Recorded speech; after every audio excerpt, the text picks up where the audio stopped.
Bismillahirrahmanirrahim. Assalamualaikum warahmatullahi wabarakatuh. Hari ini kita mulai kuliah baru. Judulnya adalah Mekanika Kuantum. Ya. Kuliah ini diperuntukkan bagi para mahasiswa strata 1 fisika, atau mungkin bisa juga bagi para mahasiswa di program studi yang lain yang sekiranya membutuhkan pemahaman tentang alam dalam skala mikroskopik. Nah, di dalam kuliah ini kita akan lebih banyak nanti menghindari perumusan matematik yang rigorous atau strict gitu ya, sehingga nanti akan memudahkan para mahasiswa untuk menangkap hal-hal penting yang di dalam mekanika kuantum. Good, hari ini kita mulai dengan pengantar ya. Jadi, pertanyaan yang penting yang mungkin sangat baik ya untuk kita jawab itu adalah apa itu mekanika kuantum. Jadi sebelum kita paling tidak kita mendapatkan gambaran singkat ya tentang apa itu mekanika kuantum, sehingga kemudian kita patut untuk mencoba menjawab atau menjelaskan ya apa itu mekanika kuantum. Good, bagi para fisikawan ya, jadi mekanika kuantum itu adalah suatu teori fundamental ya yang ada dalam fisika yang menyediakan penggambaran ya tentang sifat-sifat fisik ya dari alam ya dalam skala atomik atau bahkan subatomik ya, di mana mekanika klasik atau mekanika Newton itu gagal memberikan penggambaran gitu. Ya, jadi mekanika kuantum tentu berhasil ya tentu saja di dalam memberikan gambaran tentang alam ya, perilaku alam atau gejala alam dalam skala atomik ataupun subatomik itu. Good.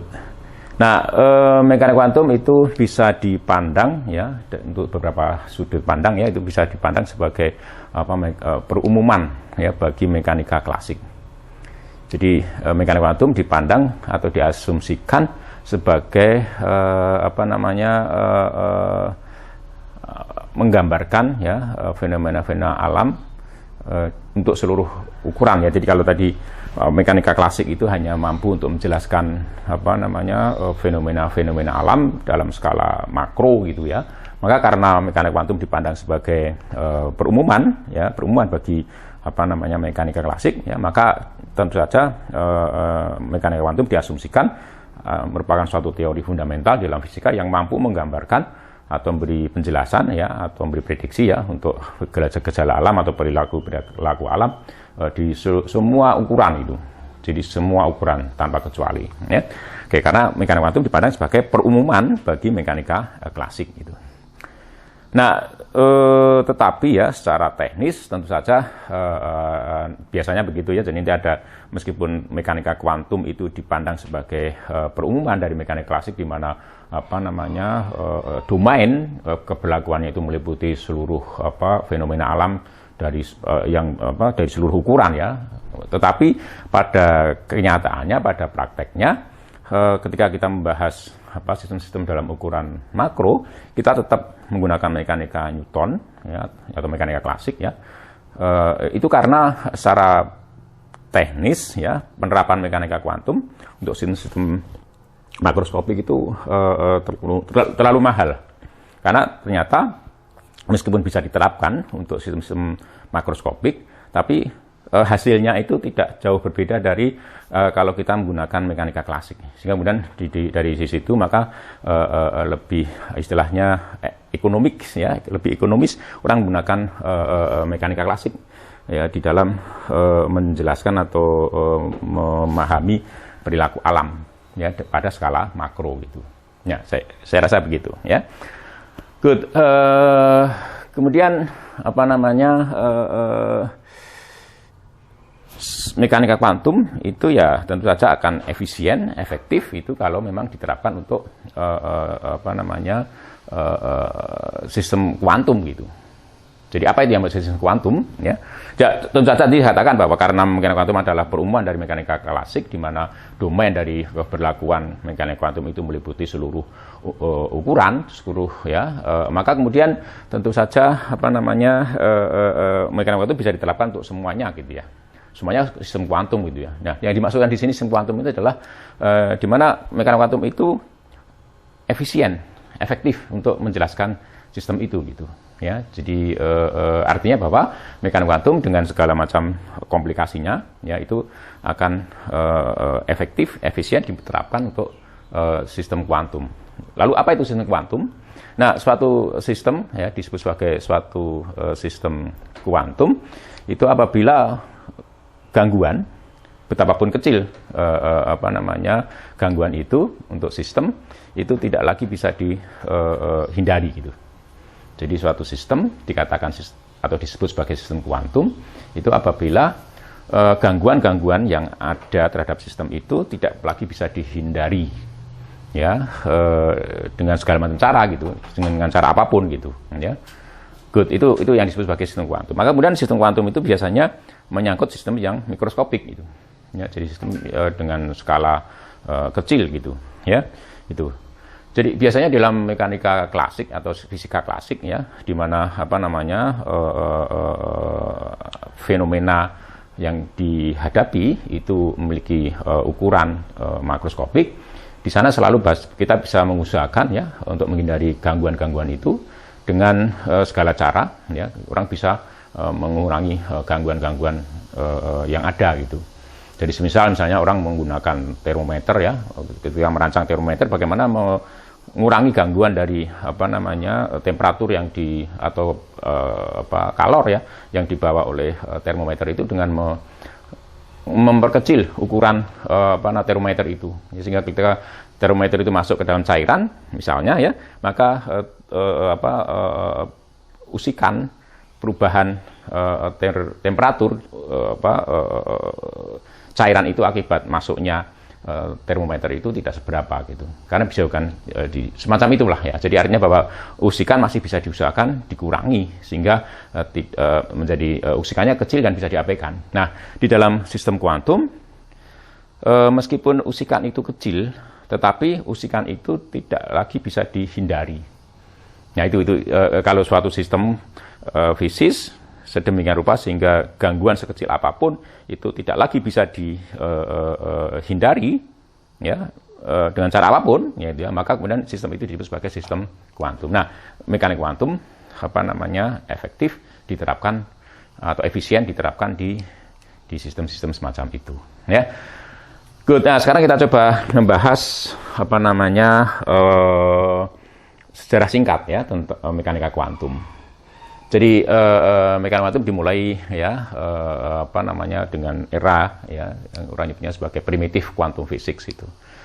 Nah, itu tahun 1900 itu Max Planck itu memberikan solusi untuk menjelaskan berbagai macam ya hasil eksperimen terkait dengan radiasi benda hitam. Jadi dia mengusulkan bahwa ini gagasan radikal ya. Jadi di mana besaran-besaran fisika itu kemudian terkuantisasi. Jadi besaran fisika itu tidak harus memiliki sembarang nilai. Jadi besaran fisika itu memiliki nilai-nilai tertentu gitu. Istilahnya terkuantisasi. Ya. Jadi yakni bahwa dengan mengkuantisasi mekanisme radiasi. Jadi mekanismenya itu yang terkuantisasi. Jadi bahwa energi yang dipancarkan itu di dalam proses radiasi itu tidak memiliki nilai sembarang, tapi nilai-nilai tertentu gitu. Ya, itu. Nah, dengan cara semacam itu, dengan gagasan radikal semacam itu, Max Planck mampu menjelaskan atau ya paling tidak merumuskan ya, mendapatkan suatu rumus yang rumus itu fits dengan hasil-hasil eksperimen radiasi benda hitam ya. Nah, kemudian tahun 1905 ya Albert Einstein itu mengusulkan korespondensi ya antara energi dan frekuensi untuk foton ya. ini dalam rangka untuk menjelaskan efek hasil-hasil eksperimen untuk efek fotolistrik, ya. Nah, di dalam hal ini yang dikuantisasi, jadi sebenarnya Einstein juga mengambil inspirasi dari apa yang telah dikerjakan oleh Max Planck. Hanya saja yang dikuantisasi di sini bukan mekanisme radiasinya, tapi radiasinya itu sendiri yang dikuantisasi. Jadi bahwa radiasi itu merupakan semburan foton-foton, ya, dan foton-foton itu memiliki energi yang mengambil nilai sebagaimana apa yang diungkapkan oleh Max Planck. Jadi berkalian ya terkait dengan frekuensi dari foton itu, frekuensi dari sinar yang digunakan di dalam eksperimen efek fotolistrik itu. Artinya bahwa cahaya itu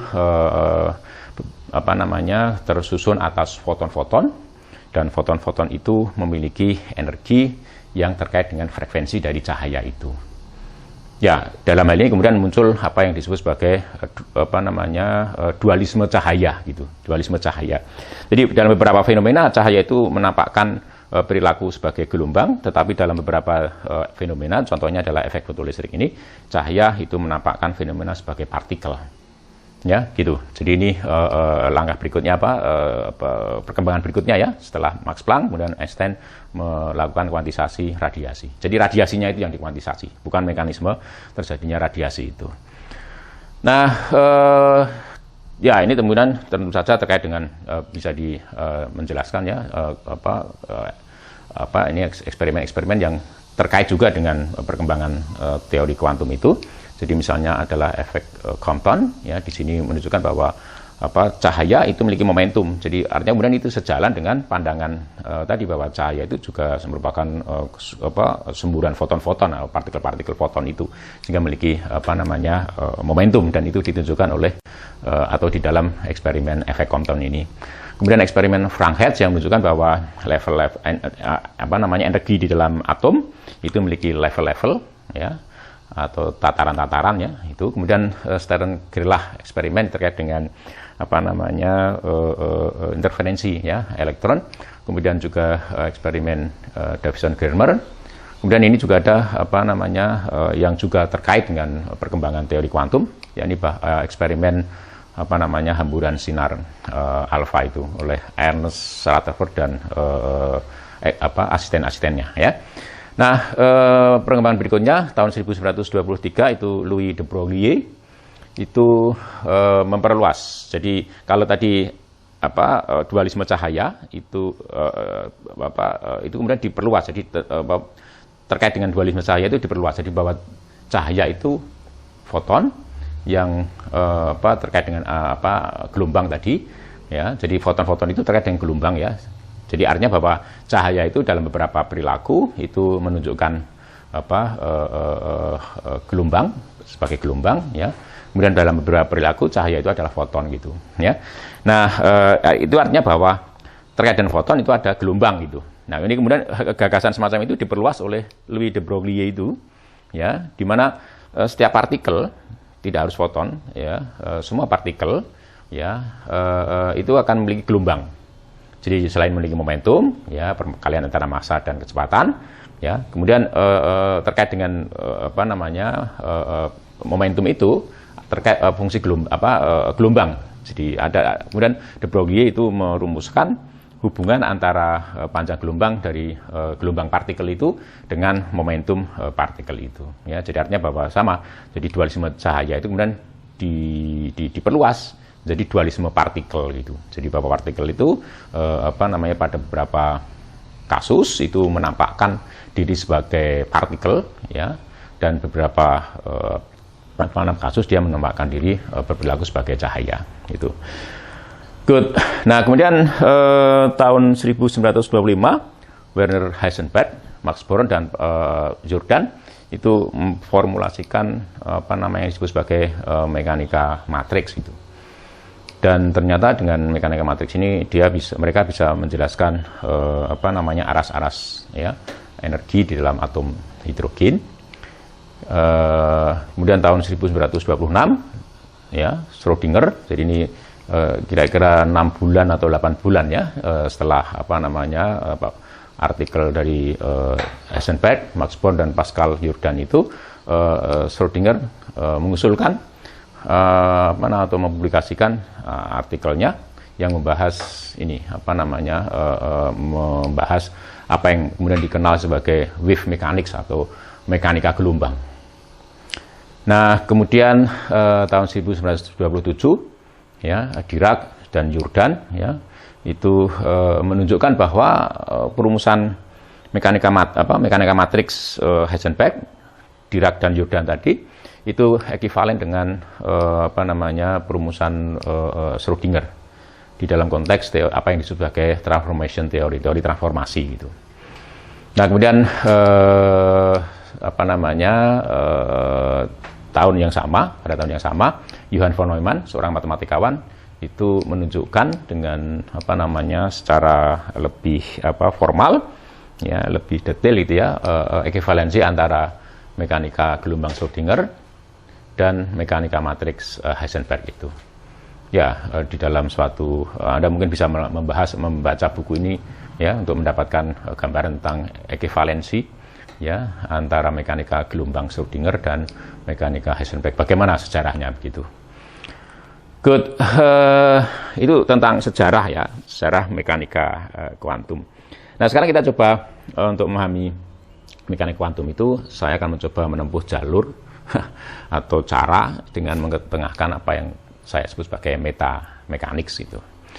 Jadi ini adalah struktur bersama ya, mekanik kuantum, mekanik klasik, ataupun mungkin jenis mekanika yang lain. Jadi dari kedua jenis, paling tidak untuk mekanik kuantum dan mekanik klasik itu kita bisa melihat ada struktur yang bersama, ya, struktur yang sama gitu. Meskipun nanti wujud dari struktur-struktur itu berbeda, tapi strukturnya itu abstrakly itu sama gitu. Ya. Nah, jadi meta mekanika ini memiliki tiga kandungan. Jadi merupakan komposisi dari tiga hal. Jadi yang pertama adalah physical concept. Ya, dalam physical concept itu nanti ya, kita bicarakan adalah tentang keadaan, observable atau besaran fisis, kemudian probabilitas, kemudian dinamika. Nah, selain physical concept, kemudian ini harus diwadahi gitu ya, harus diakomodasi secara matematis ya, maka kemudian muncul mathematical formulation atau formulasi matematis untuk physical concept itu tadi.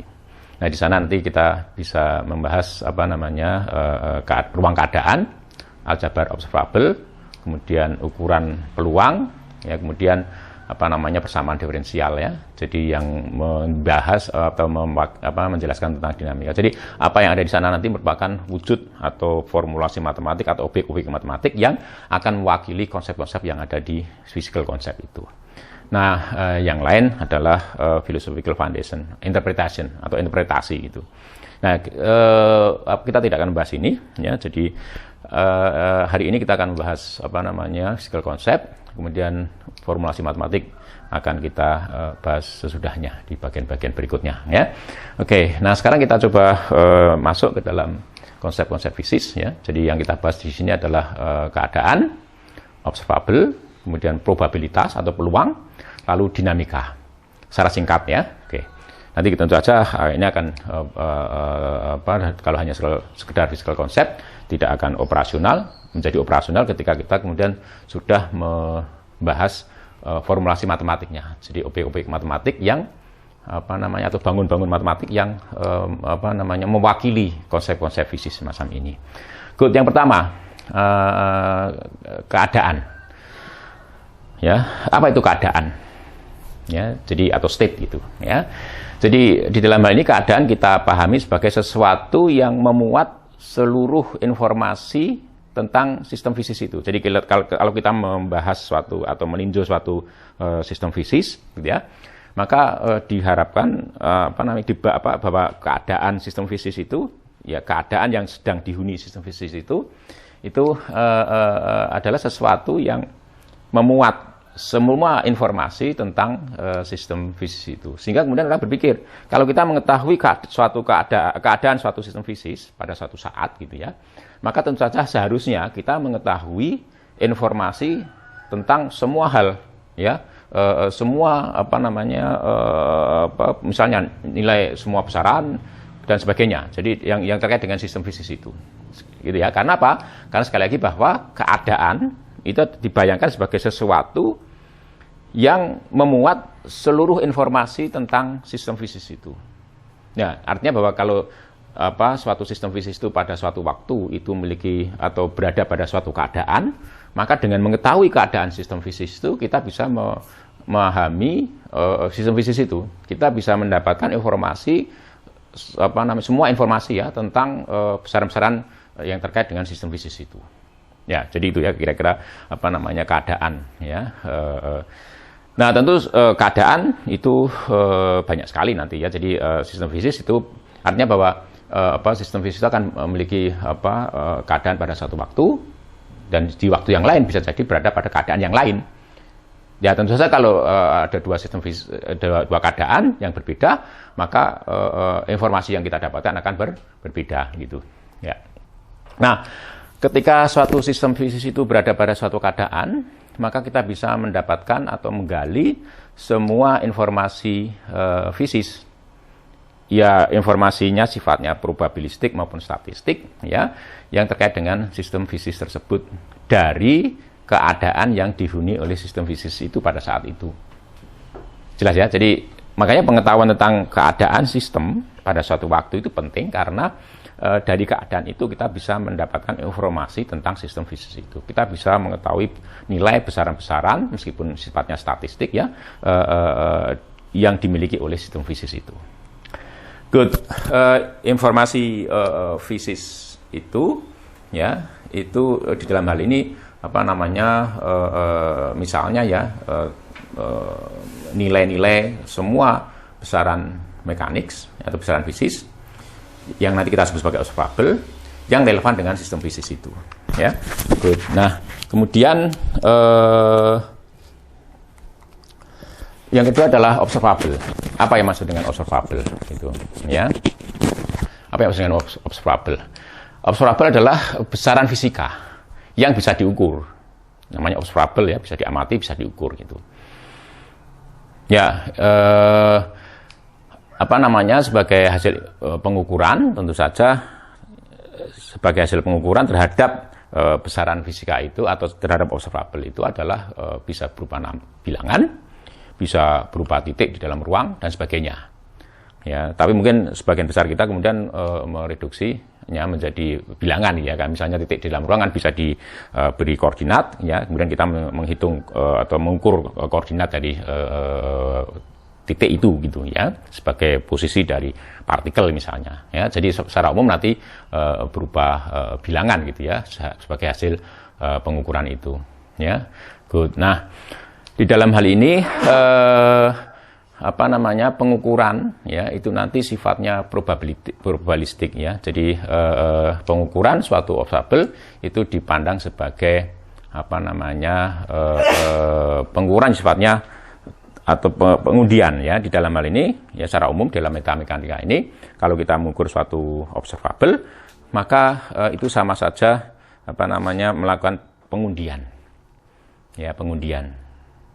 Jadi dan pengundiannya tidak fair gitu, tidak fair ya. Artinya bahwa itu berbeda dari cara pengundian yang biasanya dilakukan untuk dadu ataupun koin ya. Jadi koin yang dilempar itu ketika di awal permainan bola misalnya ya, itu kan diharapkan selalu diasumsikan bahwa pengundiannya sifatnya fair gitu ya. Jadi kedua muka koin itu akan mungkin memiliki memiliki dua kemungkinan yang sama ya, peluang yang sama untuk muncul sebagai luaran. Demikian juga pelemparan dadu. Nah, di dalam hal ini pengukuran suatu observable ya nanti tentu saja akan terkait dengan kemungkinan-kemungkinan yang akan muncul sebagai luaran gitu, atau yang orang-orangnya menyebutnya sebagai ruang sampel gitu. Jadi untuk setiap observable, oleh karena itu ya, sekali lagi, karena pengukuran suatu observable itu dipandang sebagai pengundian, maka selalu ya, kalau kita bicara pengundian selalu akan ada ruang sampel itu.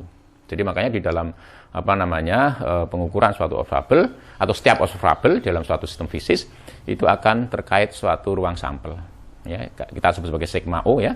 Nah, ini berisi ya, ini suatu himpunan yang beranggotakan semua kemungkinan yang akan muncul, yang bisa muncul sebagai luaran dari pengundian itu Ya, sekali lagi ya, jadi ruang sampel dari suatu pengundian kan sebagai suatu himpunan yang beranggotakan semua kemungkinan yang akan muncul, yang bisa muncul sebagai hasil pengundian itu. Nah, maka sama. Jadi kalau pengukuran suatu observable itu kita pandang sebagai pengundian, ya, maka tentu saja terkait dengan observable itu ada suatu ruang sampel. Ya, setiap observable akan memiliki suatu ruang sampel yang berisi nilai-nilai yang mungkin bisa muncul sebagai hasil pengundian atau pengukuran itu tadi, gitu.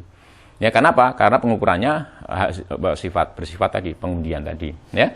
Oke, hanya saja kemudian sekali lagi harus ditegaskan di sini bahwa pengundian yang dilakukan di sini sifatnya tidak fair, ya, tidak fair. Artinya nanti ada beberapa peluang untuk masing-masing anggota ruang sampel itu berbeda satu dari yang lain. Kalau kita melempar dadu itu kan dianggap bahwa masing-masing muka dadu itu akan memiliki peluang yang sama untuk muncul sebagai luaran gitu. Nah, tapi secara umum nanti dalam pengundian yang dikaitkan dengan pengukuran observable itu pengundiannya bersifat unfair, tidak adil. Artinya bahwa anggota-anggota ruang sampel itu memiliki peluang yang berbeda, ya, dan itu nanti ditentukan oleh sesuatu gitu ya, nanti ada mekanisme semacam itu. Nah, hasil pengukuran itu tentu saja salah satu dari anggota ruang sampel yang terkait dengan observable itu. Jadi artinya tidak mungkin, sebagai contoh ya, kalau kita melempar dadu, tidak mungkin kita akan mendapatkan muka nomor 7 gitu, yang akan muncul sebagai luaran dari muka pengundian dadu itu adalah salah satu dari muka dadu itu, muka 1, muka 2, atau muka 3, atau muka 4, atau muka 5, atau muka 6. Tidak mungkin muka 7 di situ. Kenapa? Karena memang secara umum ya, muka dadu itu hanya 6 itu. Ya, muka nomor 7 nggak ada gitu. Sehingga artinya tidak mungkin muncul sebagai luaran itu muka 7 itu. Sama. Jadi kalau suatu besaran fisika itu kita sudah mengetahui ruang sampelnya, maka pengukuran besaran fisika itu tidak mungkin akan menghasilkan nilai yang di luar ruang sampel itu. Selalu yang ada dalam ruang sampel itu. Nah, yang ketiga itu probabilitas. Jadi ini terkait, artinya bahwa secara mudahnya ngomong begini, ini adalah probabilitas atau peluang masing-masing anggota ruang sampel itu untuk muncul sebagai luaran. Nah, tadi pertanyaannya, karena ini pengundian yang tidak bersifat fair, bahwa pengundian ini bersifat tidak adil, tidak fair, maka kemudian masing-masing anggota ruang sampel itu akan memiliki peluang yang bisa jadi berbeda satu dari yang lain gitu. Ya. Nah, lalu bagaimana? Apa yang menentukan peluang itu? Ya. Nah, keadaan sistem yang dihuni oleh sistem fisis itu yang menentukan probabilitas itu, yang menentukan peluang ya pada ruang sampel itu, ya, terkait dengan masing-masing observable. Jadi nanti sekali lagi bahwa setiap observable itu akan terkait dengan suatu ruang sampel. Nah, peluang masing-masing anggota ruang sampel untuk muncul sebagai luaran jika observable itu diukur itu ditentukan oleh keadaan yang dihuni oleh sistem itu. Ya, jadi keadaan yang dihuni oleh sistem itu menentukan peluang masing-masing anggota ruang sampel, masing-masing observable itu untuk muncul sebagai luaran gitu. Nah, sebagai contoh misalkan S itu suatu sistem fisis, katakanlah begitu ya. Lebih lanjut misalnya S itu menghuni suatu keadaan ini saya sebut sebagai psi itu, dan U itu suatu subset ya, suatu subhimpunan ya, beranggotakan beberapa anggota ruang sampel gitu. Jadinya bahwa U itu adalah subhimpunan atau himpunan bagian di sigma U ya. Nah, maka ini keadaan sistem, keadaan yang dihuni oleh sistem psi itu menentukan peluang ini. Ya, peluang bahwa luaran dari pengukuran itu ada di U. Ya, dari pengukuran terhadap observable itu ada di U ketika sistem berada pada keadaan psi itu. Ya, jadi kalau sistem itu berada pada keadaan psi, maka psi itu akan menentukan peluang ya mendapatkan hasil ukur ada di subset U ya. ya jika sistem itu diukur gitu. Ya. Nah, tentu saja orang bisa mengatakan misalnya sebagai contoh misalnya gini, U itu misalnya satu beranggotakan ya salah satu anggota dari ruang sampel itu artinya bahwa ini adalah peluang mendapatkan hasil ukur salah satu anggota ruang sampel itu ya secara umum begitu. Good. Nah, kalau kita sudah mendapatkan peluang ya untuk masing-masing anggota ruang sampel itu yang ditentukan dari keadaan sistem itu, maka kemudian ada dua hal yang kita dapatkan. Jadi yang pertama adalah nilai ekspektasi atau nilai harap. Ya, nilai harap. Jadi sekali lagi kalau kita sudah mendapatkan peluang, kita sudah bisa berhasil menghitung peluang untuk masing-masing anggota ruang sampel ya untuk muncul sebagai luaran, dan itu ditentukan dari keadaan yang dihuni sistem itu. Maka kemudian ada dua hal penting yang bisa kita dapatkan dari situ. Yang pertama adalah nilai harap dari pengukuran itu. Jadi orang menyebutnya sebagai nilai rata-rata. Jadi kalau misalnya pengukuran itu dilakukan dan sistem itu selalu disiapkan berada pada keadaan yang sama, lalu dilakukan pengukuran sekian kali, ya diulang lagi ya. Jadi sistem disiapkan pada suatu keadaan, lalu diukur besaran O misalnya, lalu kemudian dapatkan hasilnya, ya. Kemudian disiapkan lagi sistem berada pada keadaan yang sama, diukur lagi O, lalu dicatat nilai yang dihasilkan dari pengukuran O itu, dan seterusnya, mungkin sebanyak sekian kali gitu. Maka kemudian dari situ kita bisa mendapatkan nilai harap atau nilai rata-rata itu. Jadi mungkin Anda sudah pernah mendengar menghitung ya. Jadi kalau ada mengukur suatu besaran, ya sistem berada pada keadaan yang sama, kemudian kita mendapatkan nilai yang berbeda-beda ya. Dari situ kemudian kita bisa menghitung rata dari pengukuran itu yang disebut sebagai nilai harap itu. Nah, selain nilai harap juga kan yang disebut sebagai ketakpastian teoritis gitu. Jadi atau yang disebut sebagai standar deviasi dari pengukuran itu. Ya, jadi sekali lagi kalau kita sudah mendapatkan nilai peluang untuk masing-masing anggota ruang sampel, ya. Nah, ini sering orang menyebutnya sebagai ukuran ya, tapi ini terlalu teknis matematis ya. Nah, intinya begitu aja bahwa kalau kita sudah bisa mendapatkan peluang ya, berhasil menghitung peluang untuk masing-masing anggota ruang sampel suatu observable, maka kemudian kita bisa mendapatkan dua hal ini. Nilai harap pengukuran terhadap observable itu, dan yang kedua adalah standar deviasi atau ralat teoritis itu. Jelas ya, saya rasa. Nah, perlu dicatat di sini bahwa ya ketakpastian teoritis atau ralat teoritis itu harus dipahami sebagai ketakpastian atau ralat minimum yang dapat diperoleh dari pengukuran fisis oleh eksperimentator. Ya, jadi ini tadi, jadi standar deviasi atau ralat teoritis itu harus dipahami sebagai ralat minimum ya yang bisa kita dapatkan ketika kita mengukur besaran fisika itu secara langsung di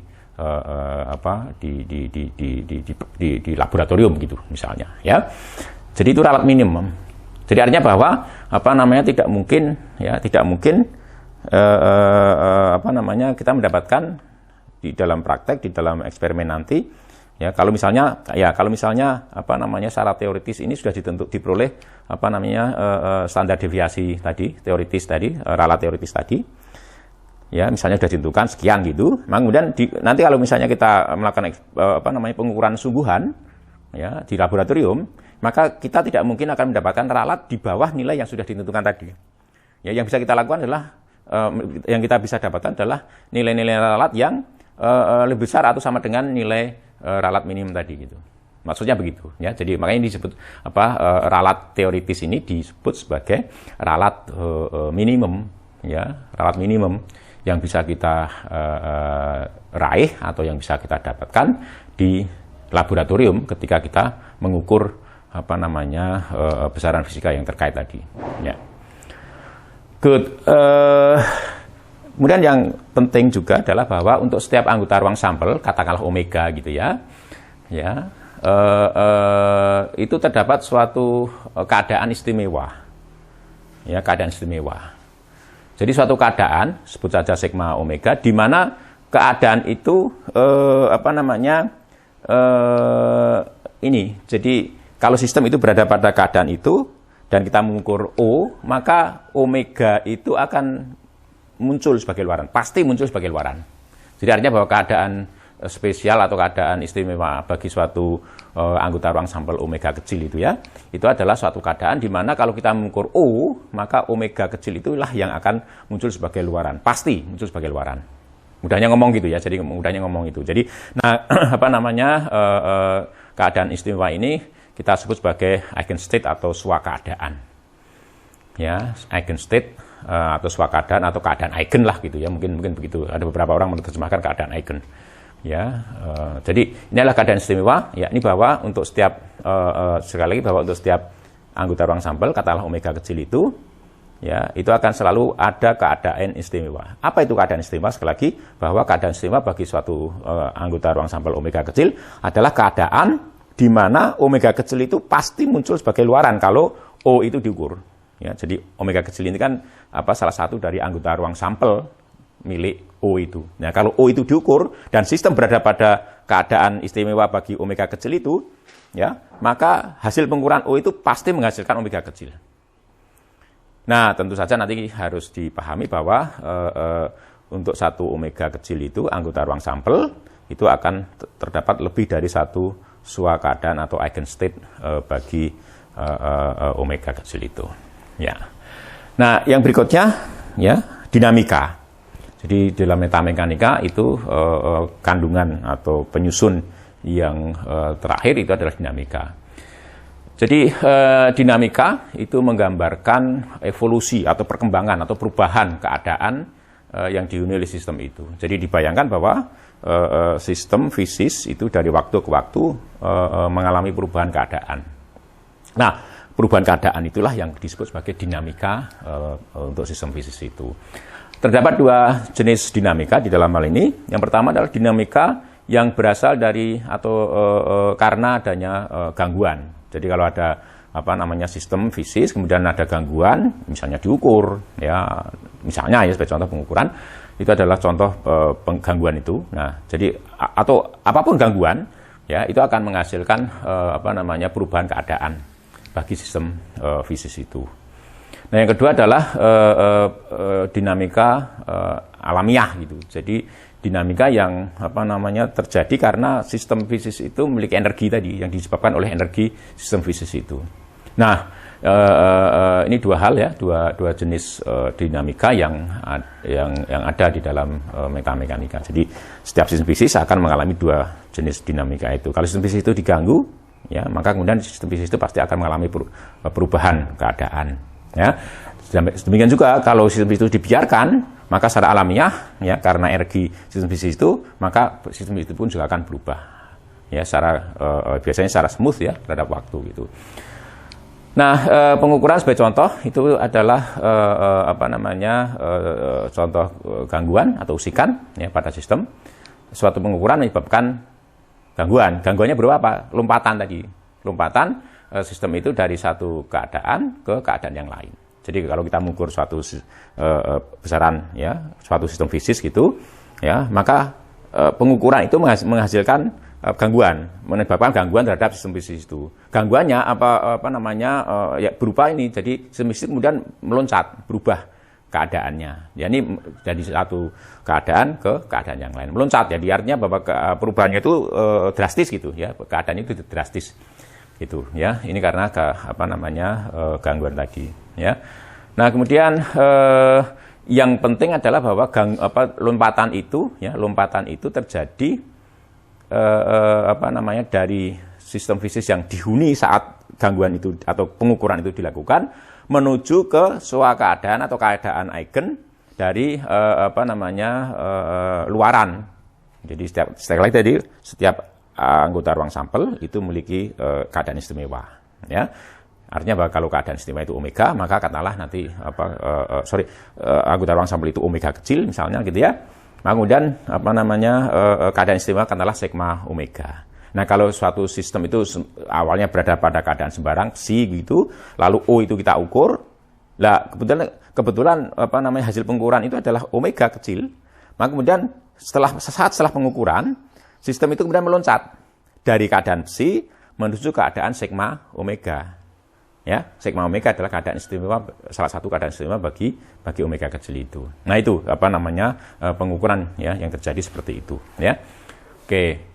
Nah, terdapat dua cara menggambarkan dinamika alamiah, yakni cara Euler yang bersifat Eulerian dan juga penggambaran Lagrange gitu ya. Jadi ada dua jenis penggambaran itu, Euler maupun Lagrange.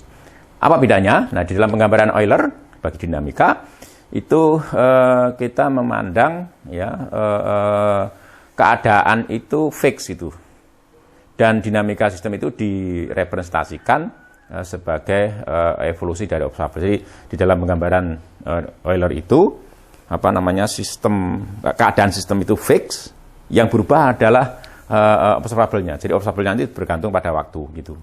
Nah, sebaliknya di dalam penggambaran Lagrange gitu ya.